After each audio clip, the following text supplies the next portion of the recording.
topics and opinions expressed in the following show are solely those of the host and their guests and not those of W4CY Radio, its employees, or affiliates. We make no recommendations or endorsements for radio show programs, services, or products mentioned on air or on our web. No liability, explicit or implied, shall be extended to W4CY Radio or its employees or affiliates. Any questions or comments should be directed to those show hosts. Thank you for choosing W4CY Radio.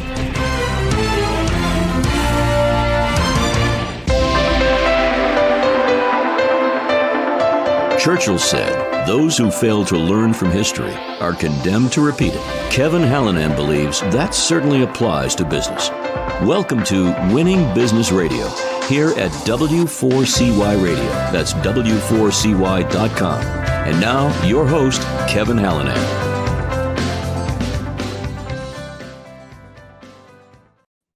Thanks for joining in today again, everybody. I am Kevin Hallinan, and welcome back to another episode of Winning Business TV and Radio on W4CY.com. We're streaming live on Talk4TV.com. And of course, we're on Facebook, and that's at Winning Business Radio. Of course, we're also available in podcast after the live show on as many platforms as you can name: YouTube, iHeartRadio, Spotify, Apple, pretty much wherever you listen to your favorite podcasts, we're there. The mission of Winning Business Radio and TV, as regular viewers and listeners know, is to offer insights and advice to help people avoid the mistakes of others, right? To learn best practices. That's the how-tos, the what-tos, the what-not-tos, and to be challenged and certainly and hopefully to be inspired by the successes of others. But, you know, virtually every successful person that I've ever talked to has had some form of failure in their lives and careers. Listen, I say it every week. We all have to get our knees once in a while. I'm just driven to keep those scrapes from needing major surgery. Let's endeavor to learn from history so we don't repeat it. Today, my guest is Brian Brady, president of Integrated Digital Solutions Incorporated and owner of WSI Digital Marketing in Vienna, West Virginia. Here's his bio. Prior to starting WSI in July of 23, Brian worked for the Department of Treasury, Bureau of Fiscal Service in Parkersburg, West Virginia, from 2002 to 23, where he managed a technical staff of database administrators. From 1989 to 2002, Brian worked for Crown American Hotels Company in Johnstown, PA, in a wide range of hotel development and operational positions. From 99 to 02, he was the company's information systems director. In February of 23, Brian retired from the U.S. Navy Reserves at the rank of Captain 06 after serving for 35 years. He's earned 14 personal decorations throughout his career and served in 3 deployments in Kuwait, Iraq, and Afghanistan. Currently, Brian is a WSI digital marketing consultant. WSI is a leading provider of sales and marketing consulting services focused on increasing leads and top-line sales performance. He's at his best when helping business owners and executives understand how to take advantage of social media technologies to support their business objectives. His ideal clients are those that know they need to engage in social media but struggle to see how to use it in their business. He's a graduate of Penn State University and holds a master's of business administration from Bristol University, Bristol, Tennessee. Brian and his wife, Tammy, are natives of Johnstown, Pennsylvania. They have one son, Brian Jr., who's married, and they have 3 children, McKenna, age 9, Carter, age 6, and Brooklyn, age 4. When he's not saving the world from bad guys, or countless clients from the perils of poor digital marketing, he likes to golf, spend time on the beach, and at their cottage in Bedford County, PA. Brian also plays guitar, loves to explore his family history using Ancestry.com, and of course, like me, spending time with his grandkids. Brian, welcome to Winning Business Radio and TV. Thanks for being here. Thank you, Kevin. It's a pleasure to be here. Oh, I'm glad. I'm looking forward to this. So I want to get, I like to ask every guest for a little bit of background. Where did you grow up? I grew up in Johnstown, Pennsylvania. Okay, so tell us about that town. How big? How small? Kind of what that? Kind of give us a flavor of the upbringing in that town. Yeah. So Johnstown, Pennsylvania is about 70 miles east of Pittsburgh. So Western Pennsylvania in the beautiful Laurel Highlands. Johnstown was a steel town. So it was thriving in steel industry from the late 1800s on up to the mid 1970s. Probably our biggest claim to fame is the Great Johnstown Flood of 1889. Oh, yeah. That was a devastating flood that was caused by a dam that failed. And that dam also happened to be a resort area for many of the steel and industrial tycoons from Pittsburgh, Pennsylvania. So they built this beautiful resort on this beautiful lake. Wow. And without, being too controversial, they just didn't quite maintain it the way they should have. And the dam failed and it wiped out the town of Johnstown in 1889. Wow. So, yeah, it's pretty famous. it is. Yeah. There were two subsequent floods, 1936 and 1977, and I grew up in the downtown area of Johnstown, and so I survived or lived through the 77 flood. Wow. So, yeah. A lot of businesses affected, homes affected? Yeah, in 77, I want to say there were a couple hundred people, unfortunately, that were killed in that flood due to different, all sorts of different reasons. Wow. Really was the last nail in the coffin of the steel industry in Johnstown. And then, probably for a lot of small towns in that same time frame, that was about when the growth of suburban shopping malls started to become very strong. And, our little downtown area with our 2 department stores and many other boutique, shoe stores and clothing stores just, virtually died. Yeah. So, yeah. I can see that. So what were your early interests, like as a young guy? When I was a kid,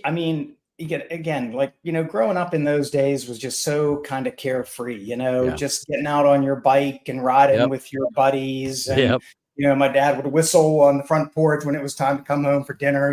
We knew it was time to get home. And my mother had a bell. Yep. Yeah. Yeah.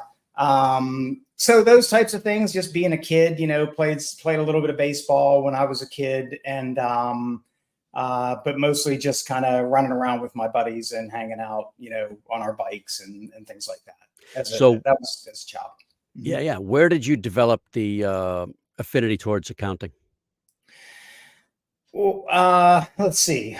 So when I went to Penn State, right. I start my original goal was to go to law school. Okay. And I thought, probably like a lot of law students do, like the most complimentary undergraduate degree for law school was political science. Mm-hmm. Well, I took my first political science course, and I can't remember if I didn't like the instructor or if I just didn't like the topic, and maybe it was the instructor that just didn't make the topic great. And I changed my major, immediately dropped that political science class. And I chose like a business degree, I guess, maybe with aspiration of law school, probably advised that an accounting degree is also a complementary degree, for law school. So I chose accounting as and that was probably like my freshman year of college. I got it. Yeah. All right, we're going to back up a little, or maybe it's in that time frame. Maybe it's not. Tell us about your wife, Tammy. It's a little bit after that. So Tammy and I met in Johnstown. We were working at a restaurant, just a mom and pop owned restaurant. She was a waitress there, and I had a little part-time job tending bar. Oh, yeah. And it was one of the better restaurants in Johnstown, Pennsylvania. It was a seafood restaurant, if you can believe it or not. But I'll tell you what, if you ever talk to anybody that had a crab cake at Surf and Turf Inn in Johnstown, Pennsylvania, they will tell you that it is probably one of the best crab cakes they ever had. Wow. The chef / owner just had a fantastic knack for preparing, all sorts of good seafood and things like that. He used to go to Pittsburgh to a wholesale fish market to pick up his seafood. So we met there. I'm glad she's not here because it was probably around like 1986, I think, somewhere in that time frame. So after I graduated from Penn State. Cool. Yeah. And so tell us about Brian and his family.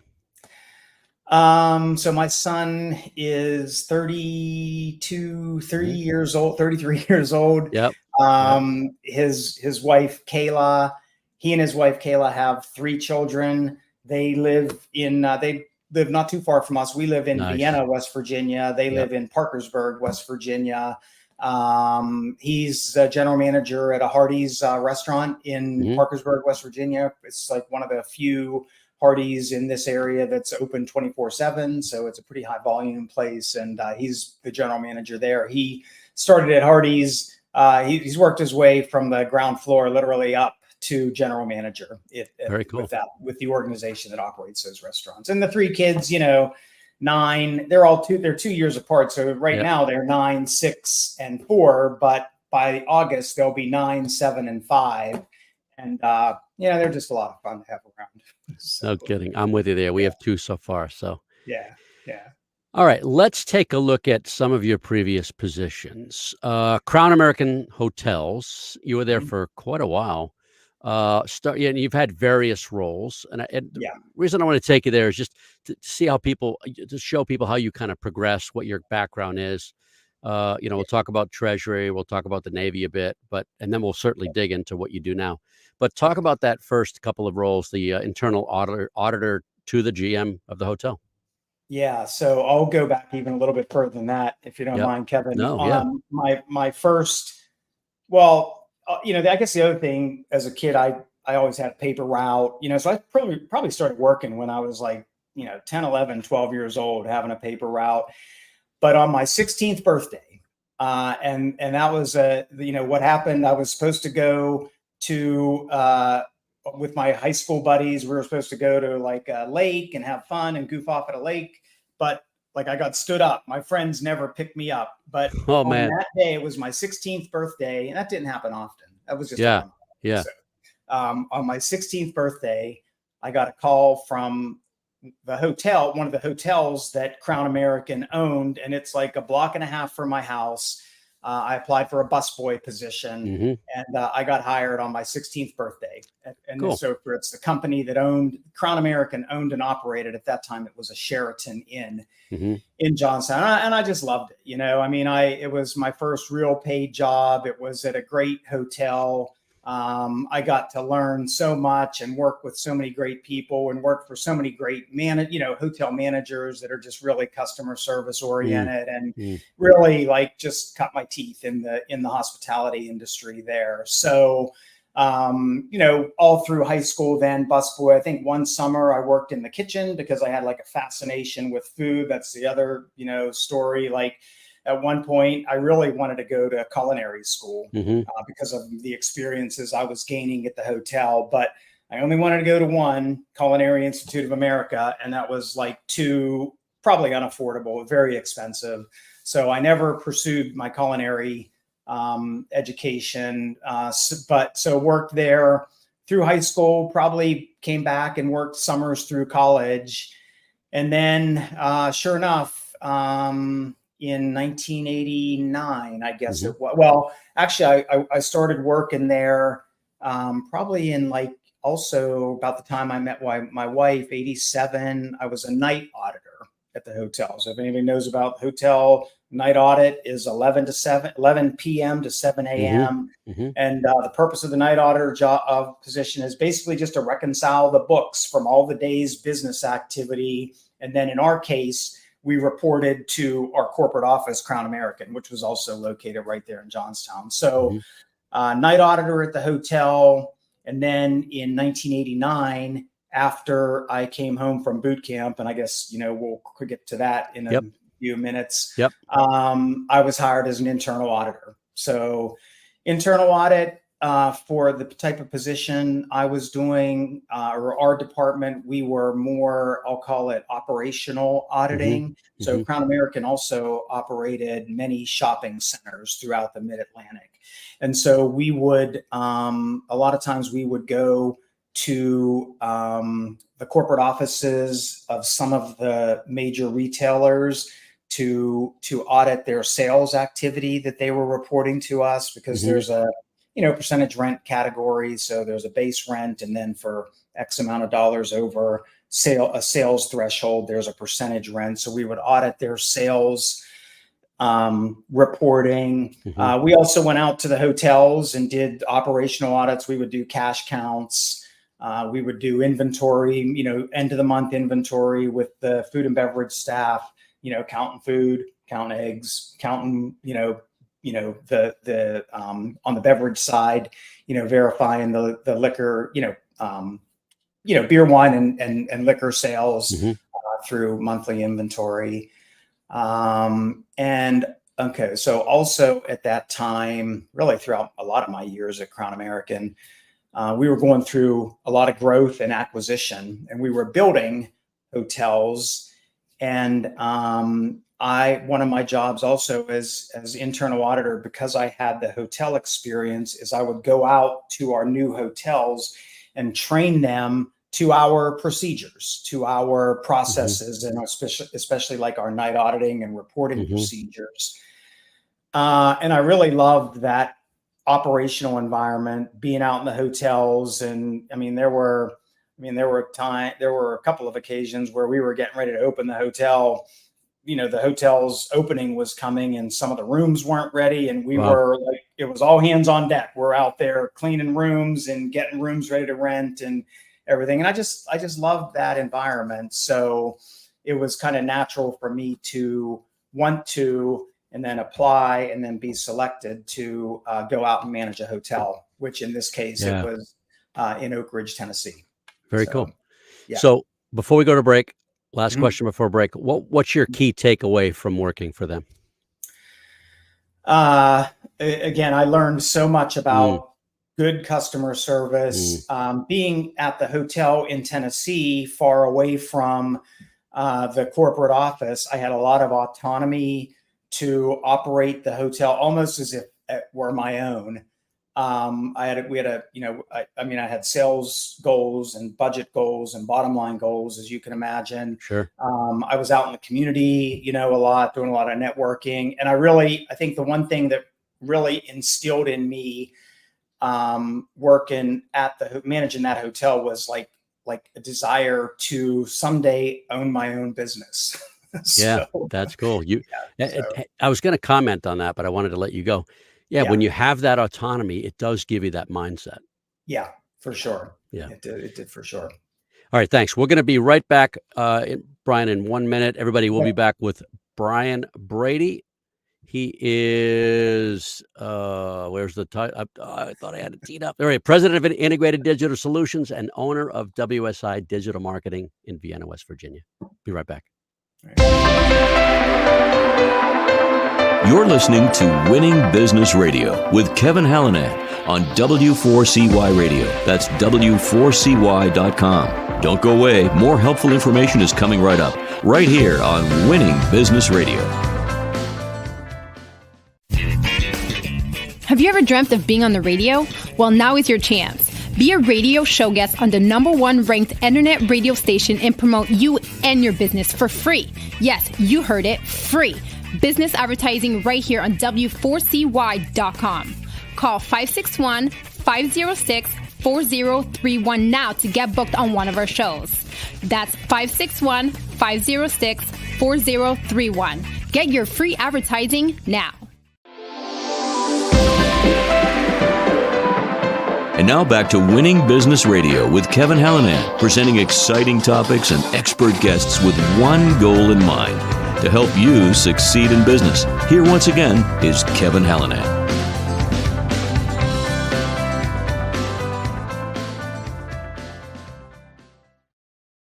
All right, we're back with Brian Brady, President of Integrated Digital Solutions and owner of WSI Digital Marketing. All right, so now move over. How did you get the job? And tell us about working for Treasury Bureau of Fiscal Service, and tell us about the Bureau. Well, can I finish my career at Crown American? Oh, I beg your pardon. Yes, we did. I'm ahead of myself. Yep. Sorry. Yeah, no problem. So again, right after we got, so I had the job in Oak Ridge, Tennessee, the same year we got married. So we got married and we lived in Tennessee, and it was like a great 2.5 years. We lived there for 2.5 years, just loved it. Nice. Really great part of the country, really interesting town. Oak Ridge, Tennessee was one of the 3 sites in the Manhattan Project. So really interesting. Oak Ridge. Yeah, that's right. Oak Ridge, Tennessee. So,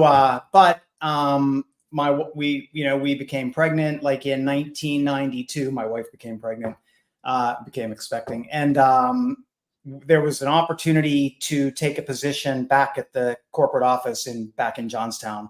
And that, of course, was a great opportunity to return to our families with our, when our son was going to be born. And so, live among our friends and family. So we moved back to Johnstown, and then stayed there from 92 until when we left in 2002 for about 10 years. And so what happened there was, so first of all, the patriarch of the company, Crown American, passed away suddenly. His son was primary, second in command. He had a daughter that was also involved in the business. The daughter wasn't never really involved in a lot of the operations, but the son very heavily involved. However, then let's see, in the late 90s, I guess they started to sell off some of the shopping malls. September 11th comes along. Tourism industry goes down the tubes. The writing's kind of on the wall that the hotel side of the company is probably not going to survive or last, or just an interest in not. I mean, when I left, we had 27 hotels, and I don't think he really wanted. The owner, the son, the owner's son, really wanted to have that hands-on kind of involvement. So I had an opportunity to move to West Virginia, come to work for the Department of Treasury. At the time, it was called Bureau of Public Debt. So if you ever bought a savings bond, I don't know if a lot of people in your audience know what a savings bond is anymore, but if you ever bought a savings bond, those were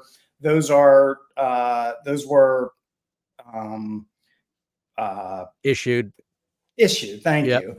Through the Bureau of Public Debt. Yeah, through the Bureau of Public Debt. So, and then about probably 10 years ago or so, Public Debt merged with the Financial Management Service. So if you ever got a check from the federal government, it said Financial Management Service on it. And those two bureaus merged to become the Bureau of Fiscal Service. Their mission, so the mission of the Bureau of Fiscal Service is primarily all federal payment activity, all federal debt collection activity. And what a lot of people don't even, I was talking to somebody last week right here in Parkersburg, didn't even realize, all the Treasury auctions for the industrial, commercial and industrial securities, personal securities, all that happens here in Parkersburg, West Virginia. So the T-bill auctions, the Treasury auctions happen a couple of times a week. Those are all run right here in Parkersburg, West Virginia. I never really worked in that side of the bureau. I always worked in kind of the information system side. And so you mentioned I managed a staff of database administrators, DBAs, and so my staff supported, many of the applications that Bureau of Fiscal Service and also other Treasury bureaus and even other non-Treasury government organizations. We supported applications really across a lot of federal government. So, just out of curiosity, do aid payments to countries or NGOs, do they go through there as well? Let's say, Congress approves an aid package. Is that where that goes through? I don't think so, Kevin. I don't know for sure. That sounds to me like that would go through Department of State. I think the USAID is a subordinate in Department of State, but all other federal payments come through our bureau. Now, the payment management service actually is located in Kansas City. But again, it's all part of Kansas City, Missouri, but it's all part of Bureau of Fiscal Service. Most recently and most significantly during the pandemic in 2020, remember there were a lot of aid checks going out to certain categories of citizens. I can't remember if everybody got a payment of some sort. And everybody did it at one. Based on family size. So all those payments came through, were organized and managed through the Bureau of Fiscal Service. Wow. Whether they were physical paper checks or digital payments. I think also we were putting payments on. We were mailing debit cards. I remember that. Yep. So that was a little bit of little bit of pressure. We ran all that. We still have mainframe technology there, or had when I left a year ago. So that software, those applications were still kind of housed on our mainframe infrastructure. So is that intentional, or is it lack of development, or is it a security measure, or maybe it's a combination? Oh man, how much more time do we have? We don't. I So just want to, yeah, yeah, I want to get you into know, the current stuff. So, but yeah, yeah, a little bit of all of the above. yep, yep, There's a big initiative now to kind of move everything off of that mainframe. yeah. But yeah. But they're still in healthcare too. I know a company that there's a staffing company, and they Mhm. sort of have the market on this language on people consultants that still use, and some of them are younger. They're not just 70-year-old guys. Some of them are younger and they just learned, but that they're specialists to that industry that are still these big mainframes. So Yeah. Yeah. One of my top mainframe guy, he was older. He was probably in his late 60s, early mm, 70s, and just kept on wanting to work, loved his mainframe. And he, maintains that mainframe is probably one of the most secure yeah, yeah, infrastructures available, and the process, the computing power and the computing capability and so forth is really second to none, but yeah. it That's can what I've be a heard. little limited. Yeah. So, All right, so kind of a big question, mhm, long time. mhm. Couple of the best lessons learned from that From experience Treasury, from Treasury. from, well, I was a manager. I managed a staff for most of my time there. And, it's just really important to, treat your staff like people, I've always felt like I was, a servant type of leadership Mhm, style. mhm, And I would always try to give my employees as much autonomy again as possible to operate and make decisions on their own, within our framework or within mhm, our mhm. parameters. But Yeah. that was probably one of the biggest lessons learned, Kevin, is just kind of honing the leadership side of, part of my background.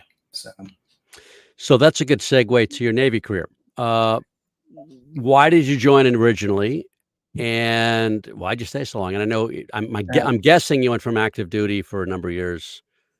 yeah. No, you went right into the reserves. Career reservist, yeah. Okay, I yeah. joined the Navy because my dad and his brother were in the Navy, Mhm, and I joined it as an opportunity. I thought it would just, with the possibility of opening some doors, right? mhm, My, I was before I went to Crown American, like I didn't have like great jobs after college that I was really, and so this was just like an opportunity, like I said, to kind of open up another door in my mm, life. I enlisted in 1988. I went to boot camp from like September until January of 88 into 89. And then after boot camp, I just came right back and was a reservist, was in the reserves in So let me 1990. clarify that. That's Yeah. January in Michigan? Yes.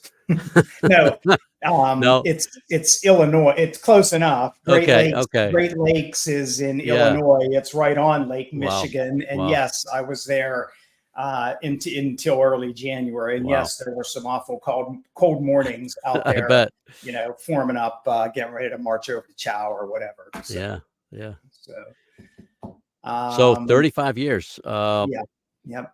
Why'd you stay? I mean, and thank you, by the way. We appreciate Well, it. appreciate that. Um, Yeah, I'm sure there were a ton of things that the Navy did for you. yeah. Why'd you choose to stay, uh, and, make that long career out of it? It was a great part-time job. Mm, So,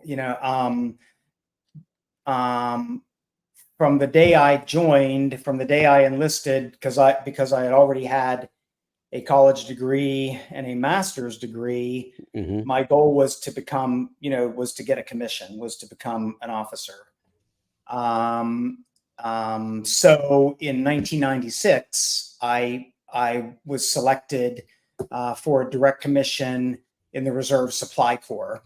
So Supply Corps officers in the Navy are the logistics, mhm, and mhm, business side of the Navy. And so the Reserve Supply Corps has a very robust direct commission opportunity, meaning like literally candidates could be chosen literally off the, I mean, with no background, with no Navy experience, whatever, to be selected for a commission. So I was selected for a commission in 96, and that kind of reset everything, right? So I already served for 8 years. That helped me to keep that 20-year goal in focus, you know? And I think by the time I started to approach that 20 years, by then I had been selected for promotion to lieutenant commander, 04. And I was talking to, you know, a colleague, a mentor, and I think I probably said something like, as soon as I make 05, I'm done. And this person said, I mean, why stop there? Why not try to make 06, you know, or even 07, you know, try to succeed as long as you can. So that's what I did. I mean, I loved, you know, once I went from, I mean, I loved, even when I was enlisted, I loved every minute of it. I have absolutely no regret of any moment ever that I've done anything in the Navy Reserves. When I became an officer, that's an opportunity to, again, become a leader, you know, maybe have a little more opportunity to do other things. And I did. In the Reserve Supply Corps, we did a lot of great things. I've been around the world, you know, for different things, whether it's annual training, you know, my 2 weeks or 3 weeks of training, or deployments. I've been around the world, and I've never regretted a minute of it. So, and yeah, so then, yeah, like you can only stay, like, so at age 60 is mandatory retirement. And so I punched out last year. Well, again, thank you. We appreciate it. And that's part of who you are. All right. We're going to take a break right now. Everybody, we'll be back with Brian Brady of WSI in just about a minute. All right. You're listening to Winning Business Radio with Kevin Hallinan on W4CY Radio. That's W4CY.com. Don't go away. More helpful information is coming right up, right here on Winning Business Radio. The YP.com website is your local search engine. If you're looking for a good restaurant, it can help you find the right one nearby with ratings and reviews. Or if your car breaks down, you can use the YP app to find the closest repair shop. Or maybe you're just looking for something to do on a Friday night.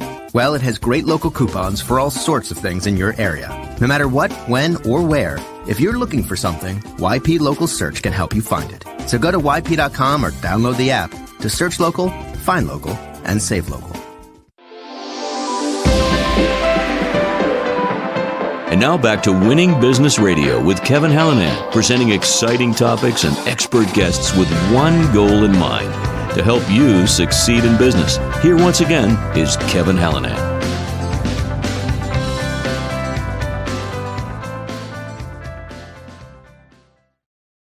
All right, we're back with Brian Brady of WSI Digital Marketing. So tell us about that decision. I'm sure you had thought about it before you left the Navy, but retired from the reserves. What drove the decision to join WSI?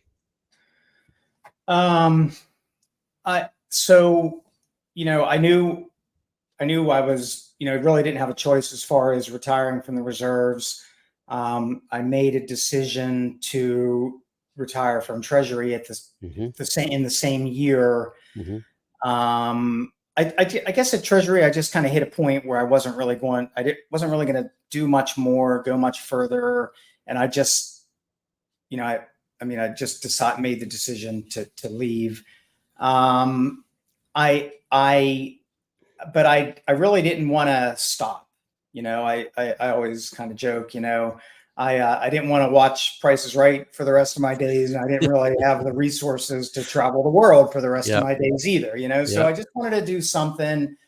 I met through a Navy Reserve colleague, a franchise consultant, and, you know, just kind of entered into a relationship with him. And, that was probably about a year process. I mean, I think I met him in March or April of 2022, and made my decision to purchase WSI in 2023. So WSI it's a franchisor, but I mean, WSI itself is a global digital marketing agency, and they sell opportunities or have opportunities for people like me, solo entrepreneurs or solopreneurs, I think is the new term, to own and operate their own business. And so I went through a couple of different iterations with the franchise consultant. The first couple of opportunities we talked about were kind of home services types of businesses, but more traditional franchises where you have like a geographic, area or a territory that you're assigned to. And because of where I live in West Virginia, it's not a very densely populated part of the country. And so in order to achieve the size and the demographics of territory that some of these other companies were looking for, it was just a huge territory. It would have been involved like probably like a 2-hour radius from where I live, all in all directions. A lot of ground to cover in those types of businesses. So we kind of went back to the drawing board, and he presented me with a few opportunities that were more along the lines of like consulting. I think my short list was this was WSI and like an IT services firm. Even the IT services, you still had that territory and that, a lot of ground to cover. With WSI, my choice was either like a state franchise, a national franchise, or a global. And so I chose a national, so I can work with anybody in the United States, and I don't have that geographic restriction. That geographic, like I don't really need that concentration, so I can work with anybody in the country. So, and it was more of a, I could work from home. I didn't really need or establish a home office. I didn't really need a brick and mortar, and that was another one of my criteria with purchasing a business. I didn't really want brick and mortar. I know I talked about leadership a little bit ago, but I didn't really want employees initially. And so WSI was just a great fit. So, and for the audience, WSI has the engine. It's the back end. In many franchises, it's here's how you run the business. Now go for it, right? WSI is still a partner with you guys. They have that whole, they call them suppliers, all the folks that have the skills, the capabilities, and are often companies themselves, but are vetted and, under that umbrella of relationship with WSI. So you have a whole bench to pick from. And it's really an awesome setup as I see it. That's right. I've known about WSI and worked with WSI as a provider, as one of those suppliers. Sales training, as you know, is what I bring to the table there. But I've met some cool people, but I really like the structure, the way they've set it up. So let's talk about the work that you do. So digital marketing, right? Yes. Tell the audience, what the heck is it? I think people generally know it's that internet thing. No, it's I want you to be a little more specific than, it's digital marketing, because some people really don't know what that is. Yeah. So, we talk about how WSI has been around since almost 30 years now, since 1995. Yep. We were calling the internet the information superhighway back then. And so that was WSI, Al Gore. No, just kidding. Yeah. They identified a need and, an opportunity to help business owners navigate this new thing. And it just has continued on up until where we are today. And it's continuing to grow and explode. But in short, we work with business owners or other marketing executives that are frustrated or really uncertain about how to increase sales or compete in their marketplace. We work with business owners to get them exposed to advanced lead generation methods using digital marketing tactics like website design and development or content optimization, search engine optimization. Social media marketing is so important today. And again, not going anywhere. We also help with email marketing, just overall kind of lead nurturing. So those are the types of tactical, if you will, services and products that we provide in the digital marketing space. So tell us why and some will know this, but again, just to clarify, why is it important that content, how about I say, so we know that content on a website needs to be relevant, but it Yes. also needs to be carefully chosen for the search engines. Talk about that. Correct.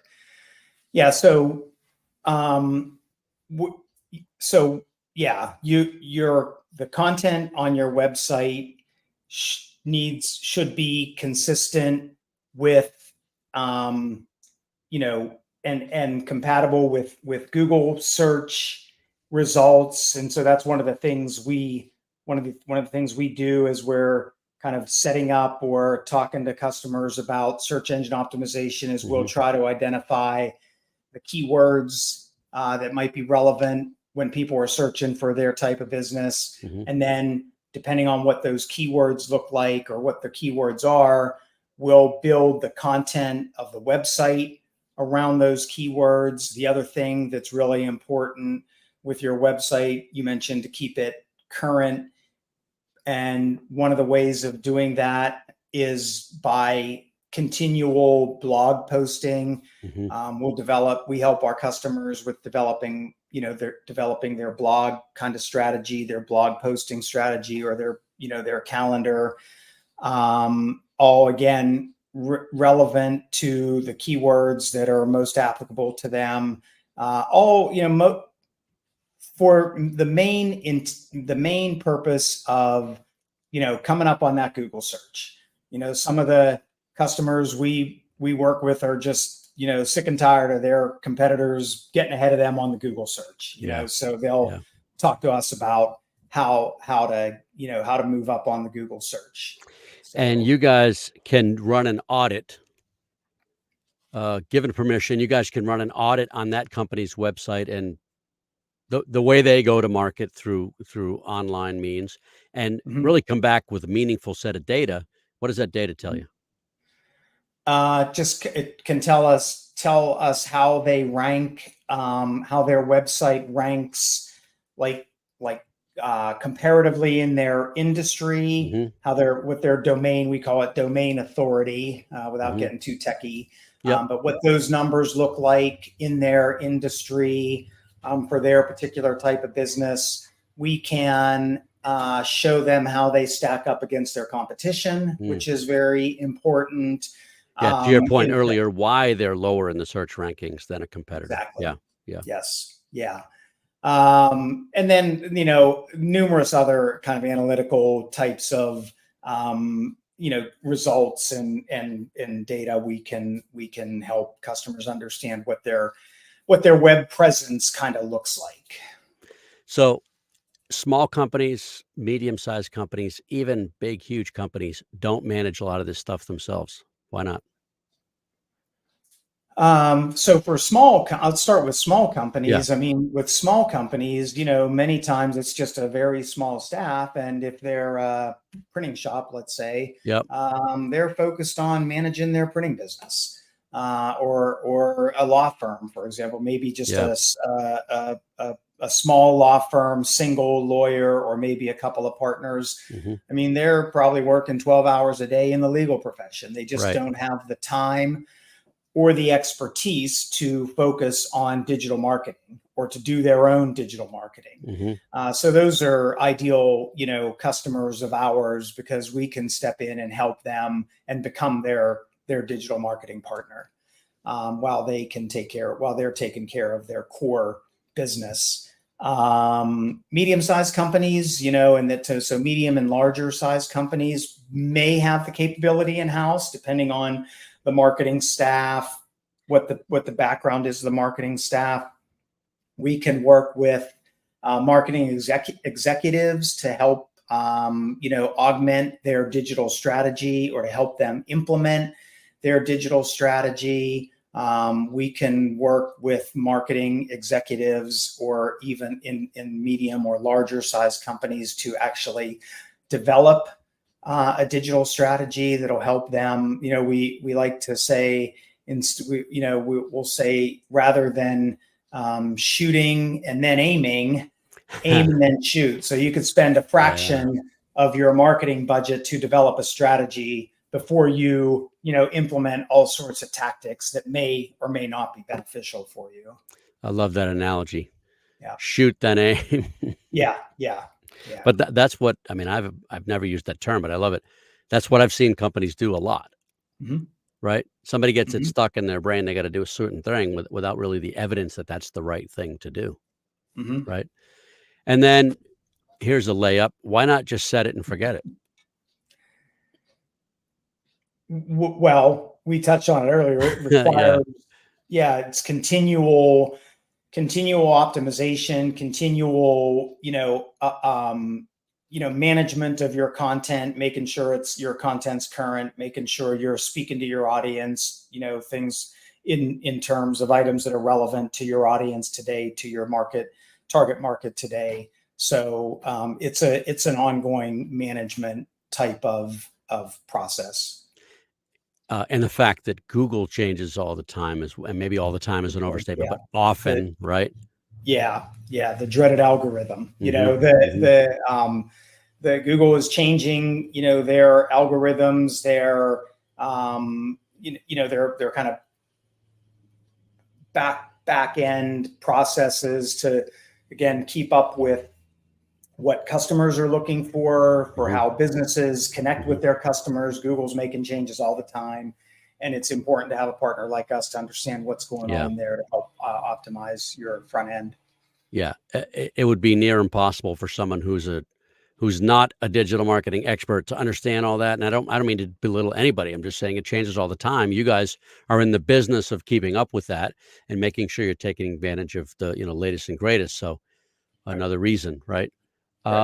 Who is your ideal client? I don't mean by name, but describe what that looks like. Yeah, I kind of touched on it a little bit ago. So anybody that's really not happy with their current digital marketing partner or their website, they might want to just overhaul their website. Maybe it's been out there for a while and it needs refreshed. I'm working, a lot of people ask me, well, what vertical are you working in? I don't really work in a specific vertical right now. However, I do several of my clients are in the professional services area, insurance, bookkeeping and tax preparation, real estate. Those are good clients to have, especially insurance and bookkeeping are really good, ideal clients for me. And in terms of the work and the engagement, there's often some upfront work, website, audit results, all that, and then there's an ongoing maintenance component, right? Yeah. Yes. Cool. Yeah. What is it often that you help some prospective clients see that maybe they don't see? The thing that, I talk to prospects all the time about their Google business profile and the importance of maintaining that and, engage. That's like the perfect spot to engage with your customers outside of your website.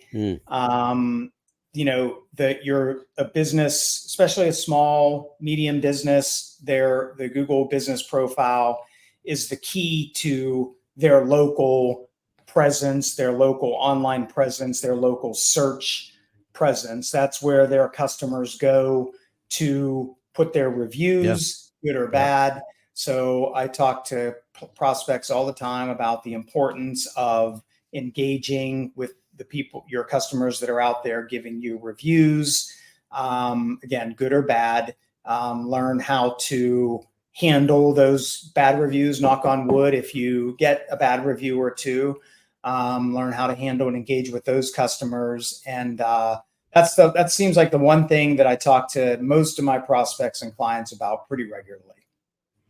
All right. Last question. Believe it or not, it is time to wrap up. What is the best way for people to connect with you? I noticed the contact information you put in the crawl. I did. I put my email address, b.brady@wsiworld.com. I'm on LinkedIn. Brian Brady, WSI search would probably get you to my profile on LinkedIn. And then or the WSI World website /Brian-Brady. I didn't put that in the crawl, but that's all right. That's right. Well, this has been fun. Thank you so much. I know you're busy. Thanks for taking the time to be here. It's been great having you on the show. Thank you. Thank you very much.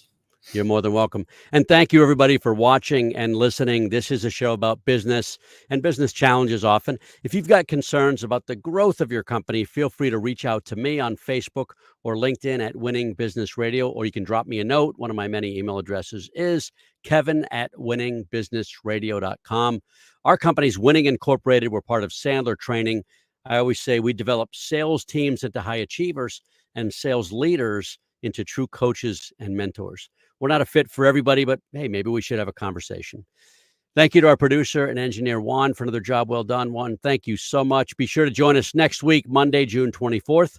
We're going to do it all again. Thank you, Brian Brady. Until then, this is Kevin Hallinan. You've been listening to Winning Business Radio with your host, Kevin Hallinan. If you missed any part of this episode, the podcast is available on Talk4 Podcasting and iHeartRadio. For more information and questions, go to winningbusinessradio.com or check us out on social media. Tune in again next week and every Monday at 4 p.m. Eastern Time to listen live to Winning Business Radio on W4CY Radio, W4CY.com. Until then, let's succeed where others have failed and win in business with Kevin Hallinan and Winning Business Radio.